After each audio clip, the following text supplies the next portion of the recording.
श्रीगणेशाय नमः। अथ श्री ऋणमोचन महागणपतिस्तोत्रम् विनियोगः। अस्य श्री ऋणमोचन महागणपतिस्तोत्रस्य शुक्राचार्य ऋषिः अनुष्टुप् छन्दः। श्रीरणमोचक महागणपति देवता मम ऋणमोचन महागणपति प्रसाद सिद्ध्यर्थे पाठे विनियोगः। ध्यानम्। रक्तांगं रक्तवस्त्रं सितकुसुमगणैः पूजितं रत्नगन्धैः शिराब्धौ रत्नपीठे सुरतरुविमले रत्नसिंहासनस्थं दौर्भिः पाशाङ्कुशेष्टाभयधरमतुलं चन्द्रमौलिं त्रिनेत्रं ध्यायेत् शान्त्यर्थमीशं गणपतिममलं श्रीसमेतं प्रसन्नं स्मरामि देवदेवेशं वक्रतुण्डं महाबलं षडक्षरं कृपासिन्धुं नमामि ऋणमुक्तये। एकाक्षरं एकदन्तमेकं ब्रह्म सनातनम् एकमेवाद्वितीयं च नमामि ऋणमुक्तये। महागणपतिं देवं महासत्वं महाबलं महाविघ्नहरं शम्भो नमामि ऋणमुक्तये। कृष्णाम्बरं कृष्णवर्णं कृष्णगन्धानुलेपनं कृष्णशर्पोपवीतं च नमामि ऋणमुक्तये। रक्ताम्बरं रक्तवर्णं रक्तगन्धानुलेपनं रक्तपुष्पप्रियं देवं नमामि ऋणमुक्तये। पीताम्बरं पीतवर्णं पीतगन्धानुलेपनं पीतपुष्पप्रियं देवं नमामि ऋणमुक्तये।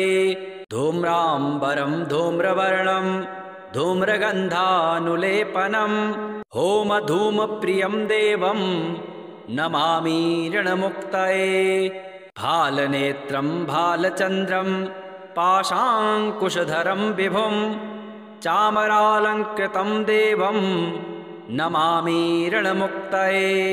इदं तव्ऋणहरं स्तोत्रं सन्ध्यायां यः पठेन्नरः षड्मासाभ्यन्तरेणैव ऋणमुक्तो भविष्यति।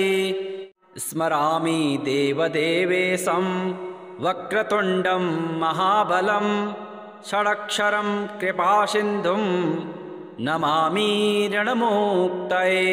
एकाक्षरं एकदन्तमेकं ब्रह्म सनातनम् एकमेवाद्वितीयं च नमामि ऋणमुक्तये।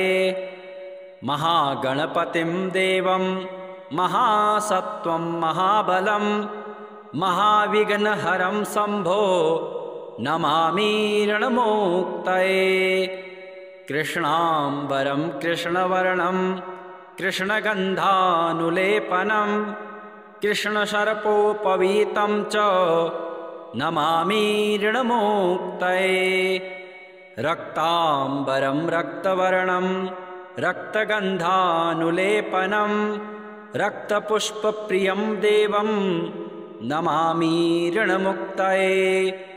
पीताम्बरं पीतवर्णं पीतगन्धानुलेपनं पीतपुष्पप्रियं देवं नमामि ऋणमुक्तये। धूम्राम्बरं धूम्रवर्णं धूम्रगन्धानुलेपनं होमधूमप्रियं देवं नमामि ऋणमुक्तये। भालनेत्रं भालचन्द्रं पाशाङ्कुशधरं विभुं चामरालङ्कृतं देवं नमामि ऋणमुक्तये। इदं तव्ऋणहरं स्तोत्रं सन्ध्यायां यः पठेन्नरः षड्मासाभ्यन्तरेणैव ऋणमुक्तो भविष्यति। स्मरामि देवदेवेशं वक्रतुण्डं महाबलं षडक्षरं कृपासिन्धुं नमामि ऋणमुक्तये एकाक्षरम् एकदन्तमेकं ब्रह्म सनातनम् एकमेवाद्वितीयं च नमामि ऋणमुक्तये महागणपतिं देवं महासत्त्वं महाबलं महाविघ्नहरं शम्भो नमामि ऋणमुक्तये कृष्णाम्बरं कृष्णवर्णं कृष्णगन्धानुलेपनं कृष्णशर्पोपवीतं च नमामि ऋणमुक्तये रक्ताम्बरं रक्तवर्णं रक्तगन्धानुलेपनं रक्तपुष्पप्रियं देवं नमामि ऋणमुक्तये पीताम्बरं पीतवर्णं पीतगन्धानुलेपनं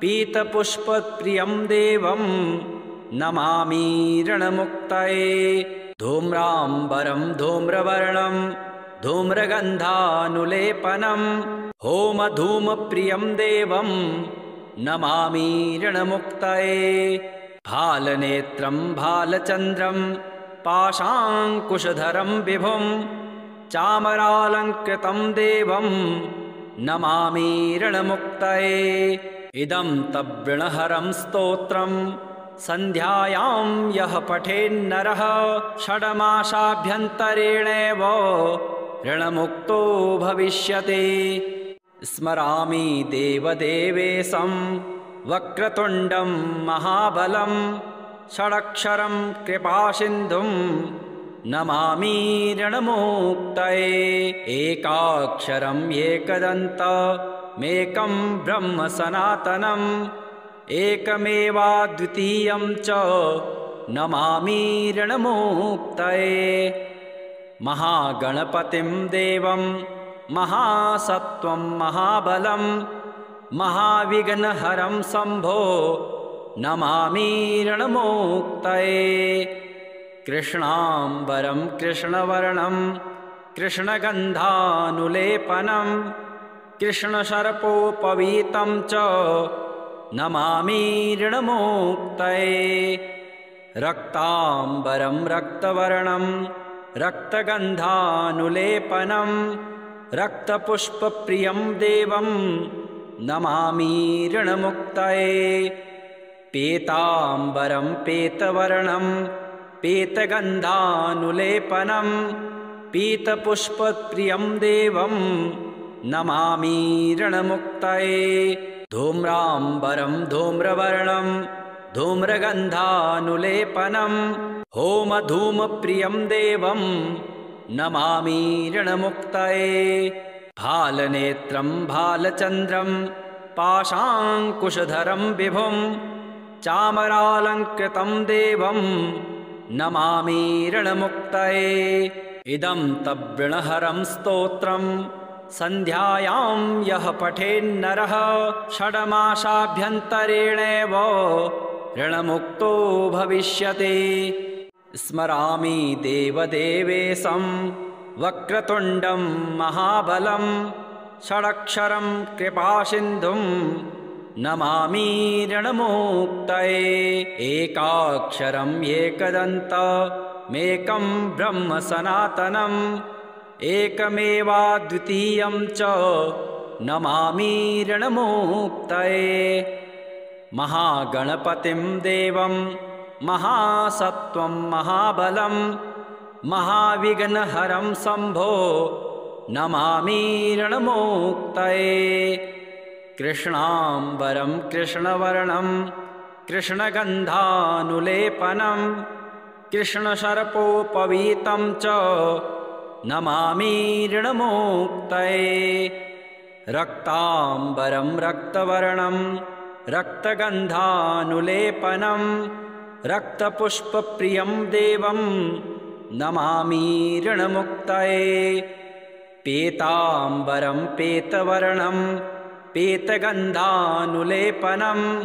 पीतपुष्पप्रियं देवं नमामि ऋणमुक्तये। धूम्राम्बरं धूम्रवर्णं धूम्रगन्धानुलेपनं होमधूमप्रियं देवं नमामि ऋणमुक्तये। भालनेत्रं भालचन्द्रं पाशाङ्कुशधरं विभुं चामरालङ्कृतं देवं नमामि ऋणमुक्तये। इदं तव्ऋणहरं स्तोत्रं सन्ध्यायां यः पठेन्नरः षड्मासाभ्यन्तरेणेव ऋणमुक्तो भविष्यति। स्मरामि देवदेवेशं वक्रतुण्डं महाबलं षडक्षरं कृपासिन्धुं नमामि ऋणमुक्तये। एकाक्षरं एकदन्तमेकं ब्रह्म सनातनम् एकमेवाद्वितीयं च नमामि ऋणमुक्तये। महागणपतिं देवं महासत्त्वं महाबलं महाविघ्नहरं शम्भो नमामि ऋणमुक्तये। कृष्णाम्बरं कृष्णवर्णं कृष्णगन्धानुलेपनं कृष्णसर्पोपवीतं च नमामि ऋणमुक्तये। रक्ताम्बरं रक्तवर्णं रक्तगन्धानुलेपनं रक्तपुष्पप्रियं देवं नमामि ऋणमुक्तये। पीताम्बरं पीतवर्णं पीतगन्धानुलेपनं पीतपुष्पप्रियं देवं नमामि ऋणमुक्तये। धूम्राम्बरं धूम्रवर्णं धूम्रगन्धानुलेपनं होमधूमप्रियं देवं नमामि ऋणमुक्तये। भालनेत्रं भालचन्द्रं पाशाङ्कुशधरं विभुं चामरालङ्कृतं देवं नमामि ऋणमुक्तये। इदं तव्ऋणहरं स्तोत्रं सन्ध्यायां यः पठेन्नरः षड्मासाभ्यन्तरेणेव ऋणमुक्तो भविष्यति। स्मरामि देवदेवेशं वक्रतुण्डं महाबलं षडक्षरं कृपासिन्धुं नमामि ऋणमुक्तये। एकाक्षरं एकदन्तमेकं ब्रह्म सनातनम् एकमेवाद्वितीयं च नमामि ऋणमुक्तये। महागणपतिं देवं महासत्त्वं महाबलं महाविघ्नहरं शम्भो नमामि ऋणमुक्तये। कृष्णाम्बरं कृष्णवर्णं कृष्णगन्धानुलेपनं कृष्णसर्पोपवीतं च नमामि ऋणमुक्तये। रक्ताम्बरं रक्तवर्णं रक्तगन्धानुलेपनं रक्तपुष्पप्रियं देवं नमामि ऋणमुक्तये। पीताम्बरं पीतवर्णं पीतगन्धानुलेपनं पीतपुष्पप्रियं देवं नमामि ऋणमुक्तये। धूम्राम्बरं धूम्रवर्णं धूम्रगन्धानुलेपनं होमधूमप्रियं देवं नमामि ऋणमुक्तये। भालनेत्रं भालचन्द्रं पाशाङ्कुशधरं विभुं चामरालङ्कृतं देवं नमामि ऋणमुक्तये। इदं तव्ऋणहरं स्तोत्रं सन्ध्यायां यः पठेन्नरः षड्मासाभ्यन्तरेणेव ऋणमुक्तो भविष्यति। स्मरामि देवदेवेशं वक्रतुण्डं महाबलं षडक्षरं कृपासिन्धुं नमामि ऋणमुक्तये। एकाक्षरं एकदन्तमेकं ब्रह्म सनातनम् एकमेवाद्वितीयं च नमामि ऋणमुक्तये। महागणपतिं देवं महासत्त्वं महाबलं महाविघ्नहरं शम्भो नमामि ऋणमुक्तये। कृष्णाम्बरं कृष्णवर्णं कृष्णगन्धानुलेपनं कृष्णशर्पोपवीतं च नमामि ऋणमुक्तये।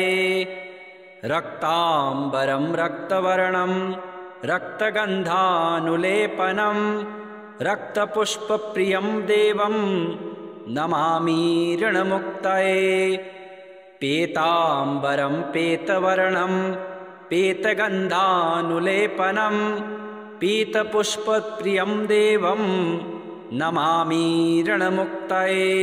धूम्राम्बरं धूम्रवर्णं धूम्रगन्धानुलेपनं होमधूमप्रियं देवं नमामि ऋणमुक्तये।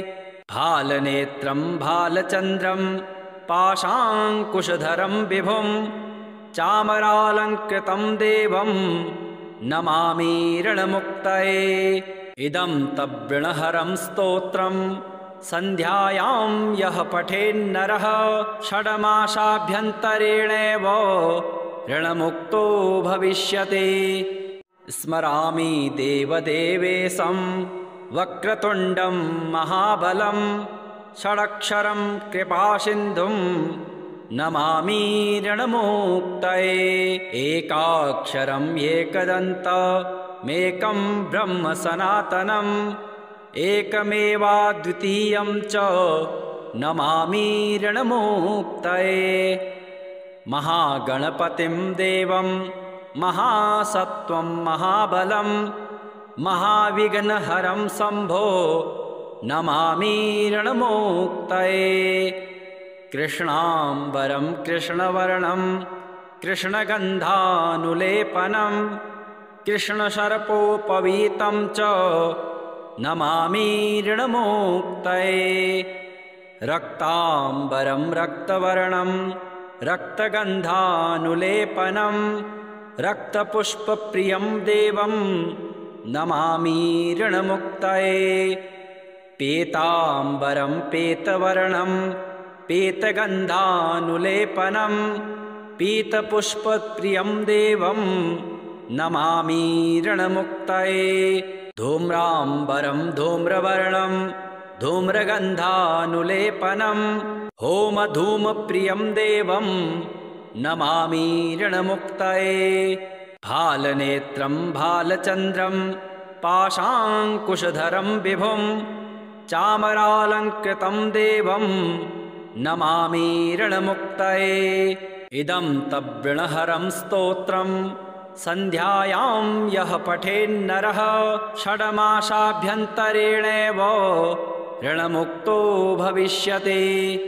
स्मरामि देवदेवेशं वक्रतुण्डं महाबलं षडक्षरं कृपासिन्धुं नमामि ऋणमुक्तये।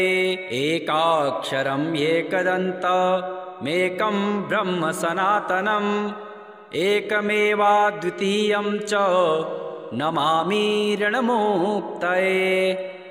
महागणपतिं देवं महासत्त्वं महाबलं महाविघ्नहरं शम्भो नमामि ऋणमुक्तये।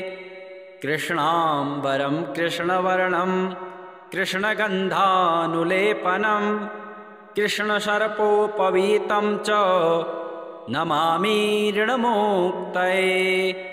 रक्ताम्बरं रक्तवर्णं रक्तगन्धानुलेपनं रक्तपुष्पप्रियं देवं नमामि ऋणमुक्तये। पीताम्बरं पीतवर्णं पीतगन्धानुलेपनं पीतपुष्पप्रियं देवं नमामि ऋणमुक्तये। धूम्राम्बरं धूम्रवर्णं धूम्रगन्धानुलेपनं होमधूमप्रियं देवं नमामि ऋणमुक्तये। भालनेत्रं भालचन्द्रं पाशाङ्कुशधरं विभुं चामरालङ्कृतं देवं नमामि ऋणमुक्तये। इदं तव्ऋणहरं स्तोत्रं सन्ध्यायां यः पठेन्नरः षड्मासाभ्यन्तरेणैव ऋणमुक्तो भविष्यति। स्मरामि देवदेवेशं वक्रतुण्डं महाबलं षडक्षरं कृपासिन्धुं नमामि ऋणमुक्तये। एकाक्षरम् एकदन्तमेकं ब्रह्म सनातनम् एकमेवाद्वितीयं च नमामि ऋणमुक्तये।